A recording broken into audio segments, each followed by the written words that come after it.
What if I told you that scattered across the globe, there are mansions worth hundreds of millions of dollars just sitting empty, rotting away? But these aren't just any abandoned homes.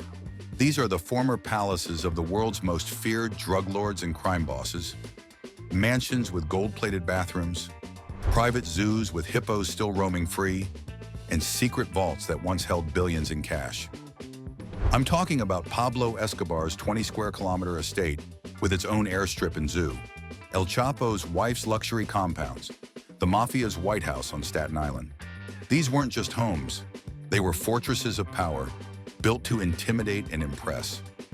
But when their empires crumbled, these monuments to criminal excess became something else entirely.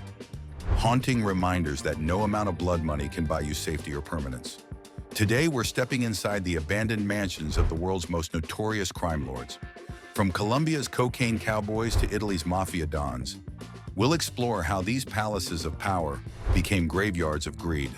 And trust me, what happened to some of these places after their owners fell will shock you.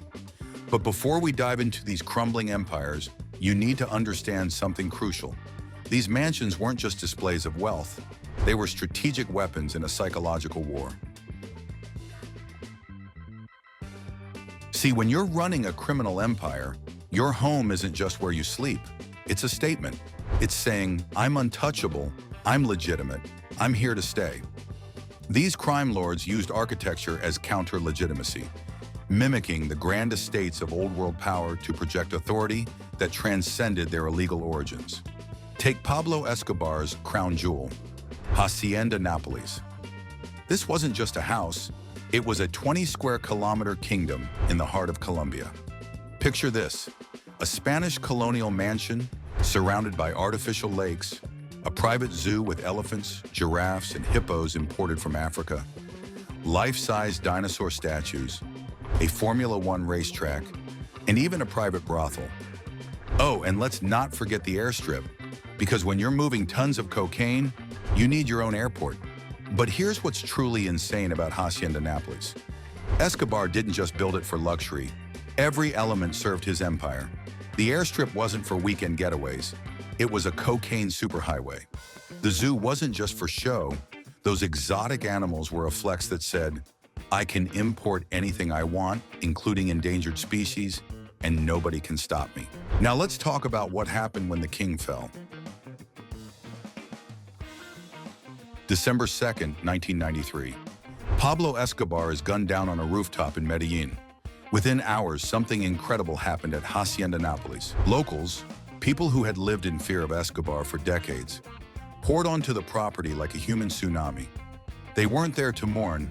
They were there to tear the place apart, literally brick by brick, searching for the legendary caches of money and weapons everyone knew were hidden there. The Colombian government later described the ranch buildings as semi-destroyed by government bombings and treasure hunters looking for buried cash. But here's the kicker, and this is where the story gets absolutely wild.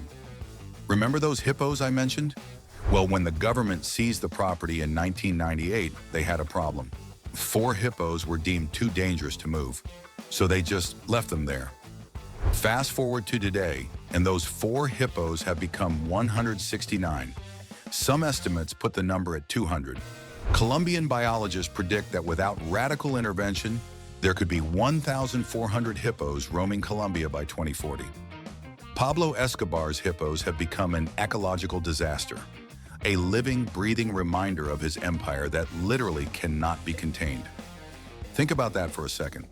The man is dead. His empire is gone. His mansion is a tourist attraction. But his hippos are still out there, multiplying, spreading through Colombia's river systems like a biological scar that will outlast any prison sentence or government seizure. But Escobar wasn't the only one building narco palaces. Let's fly north to Mexico, where Amado Carrillo Fuentes, El Señor de los Cielos, or the Lord of the Skies, was constructing his own monuments to excess. Carrillo had 2 main estates that perfectly captured the schizophrenia of cartel life. First, there was his Mexico City mansion in the exclusive Jardines del Pedregal neighborhood. This wasn't some gaudy narco palace. It was a modern 10,000 square foot masterpiece with an indoor pool under a skylight, space for 30 cars, 6 jacuzzis, and here's my favorite detail: a life-size children's playhouse in the landscape gardens. That playhouse tells you everything about the cognitive dissonance of these crime lords. Here's a man responsible for moving billions of dollars worth of cocaine, ordering executions, corrupting entire governments, and he's building a fairy tale cottage for his kids to play in. Then there was his second property, the House of 1001 Nights in Hermosillo, Sonora.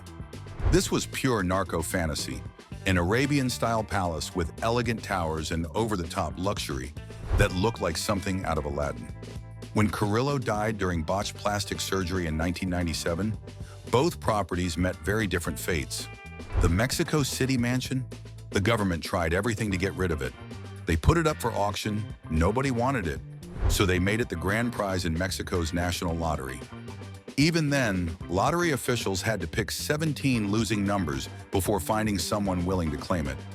Think about that, a $4.5 million mansion, and people were literally refusing to take it for free. The stigma of blood money was so strong that even when the government tried to sanitize it through charity, people wanted nothing to do with it. The Arabian Palace, it sits abandoned today, covered in graffiti, slowly crumbling. The graffiti isn't random vandalism, it's society's way of marking the property as contaminated, forever tainted by its criminal origins. Now let's cross another border, because the American mafia had their own approach to criminal real estate. Take Paul Castellano's White House on Staten Island. This wasn't subtle. It was a neoclassical mansion with a pillared portico, circular driveway, an ornamental fountain that was explicitly designed to mimic the seat of American power. Castellano commissioned this place in 1976, right after becoming head of the Gambino crime family. The interior was dominated by white marble. Everything was white marble. The message was clear: I'm not just a gangster, I'm American royalty. But here's what's fascinating about mafia properties versus cartel estates. When Castellano was assassinated outside Sparks Steakhouse in 1985, gunned down by John Gotti's crew, his mansion didn't get destroyed or abandoned. It remained architecturally sound and is currently listed for sale at $16.8 million. For mafia properties, the bloody history often becomes the selling point. The violence becomes part of the mystique, sustaining high market values as monuments to mob betrayal rather than suffering the physical decay we see with cartel properties. But perhaps the most chilling example of how criminal wealth becomes a curse comes from a more recent case, the Bellini family mansion. Giovanni Bellini, suspected of organized crime connections, died in 2020. His wife Isabella, overwhelmed by grief and terror, fled the house with nothing but a single bag. She left everything, and I mean everything. Expensive furniture still sits in the rooms. Designer clothes hang in the closets. A Mercedes sits in the garage. Keys probably still on the kitchen counter. The house is a perfect time capsule of wealth that became instantly untouchable. This is the ultimate paradox of criminal fortunes. You spend your life accumulating massive wealth, building these incredible properties, surrounding yourself with luxury. But the moment your protection disappears, whether through death, arrest, or betrayal, all of that wealth becomes worthless. Worse than worthless, it becomes dangerous. Isabella Bellini couldn't take the Mercedes. She couldn't grab the jewelry. She couldn't even pack properly. Because when you're connected to organized crime, the most expensive thing you own might be your life. And sometimes you have to choose between your fortune and your survival. What's fascinating is how differently these properties decay based on where they're located. I've identified 3 distinct patterns of abandonment across the globe. In Latin America, you get violent seizure and public chaos. Like we saw with Escobar's properties, the moment the strongman falls, there's immediate widespread destruction. Locals pour in looking for hidden treasure. The state moves in with bulldozers. Everything gets torn apart in a frenzy of retribution and treasure hunting. In North America, abandonment usually results from internal conflict or personal flight. The properties often remain structurally intact, but become frozen in legal limbo, like Castellano's White House or the Bellini Mansion, preserved but untouchable. In Europe, you get bureaucratic paralysis.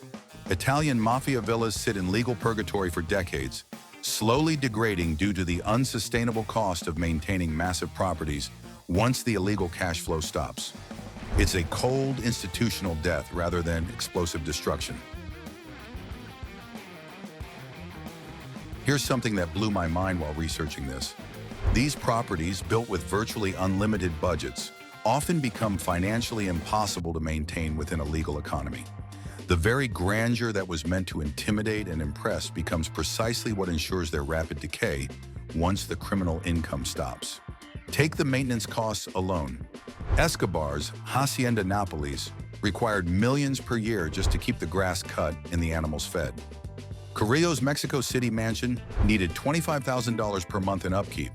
When that money comes from cocaine sales, no problem. When it has to come from legitimate sources, impossible. The greater the initial luxury, the more spectacular the financial collapse. It's like these places were designed to be unsustainable without constant injections of blood money. But here's what's truly haunting about these abandoned mansions. They don't just disappear, they become something else entirely. Monuments to the spectacular failure of criminal ambition. Escobar's Hacienda Nápoles is now a theme park called Temático Hacienda Nápoles Park. Families bring their kids to see the ruins of the drug lord's empire, splash around in water parks built on the bones of a cocaine kingdom. The hippos are still there, of course, now part of the attraction, living reminders that some consequences of criminal power can never be fully contained. The irony is incredible. Escobar built this place to project permanent power, to show that he was untouchable, that his empire would last forever. Now it's a tourist destination where Colombian families take selfies in front of the ruins of his dreams. What these abandoned mansions teach us is that criminal wealth carries a unique curse. Legitimate fortunes can be passed down through generations, can build lasting legacies, can create institutions that outlive their founders.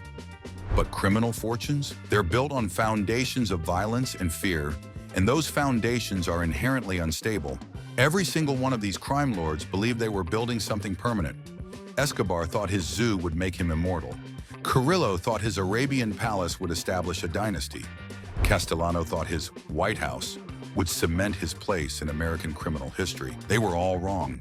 The abandoned mansions of the world's most notorious crime lords stand as macabre architectural ghost stories. They're tangible proof that spectacular ambition built on darkness is met by equally spectacular collapse. Whether it's hippos roaming free in Colombia, a garage full of luxury cars rotting in an empty mansion, or a $4.5 million property that people refuse to accept as a lottery prize, these places are permanent scars on the landscape. They remind us that no amount of money, no matter how vast, can purchase peace, permanence, or legitimacy when it's earned through violence and fear. The ultimate narrative power of these abandoned luxury estates is the irrefutable confirmation that criminal empires, no matter how powerful they seem, are built to fall. And when they do, they leave behind nothing but empty rooms, crumbling walls, and the echoes of dreams that were doomed from the moment they were conceived. The mansions are empty now. The crime lords are dead or imprisoned, but their stories live on in these decaying monuments to the simple truth that crime doesn't pay. It just builds very expensive graveyards. If this deep dive into the dark side of luxury fascinated you, you need to see what happened when authorities finally opened Pablo Escobar's secret vault after decades of searching. What they found inside wasn't just money, it was evidence of a criminal network that reached into the highest levels of government. The discoveries were so shocking that some of them still haven't been made public. Click on this video to see what was really hidden in the vault that took 30 years to crack open, and I'll see you on the other side.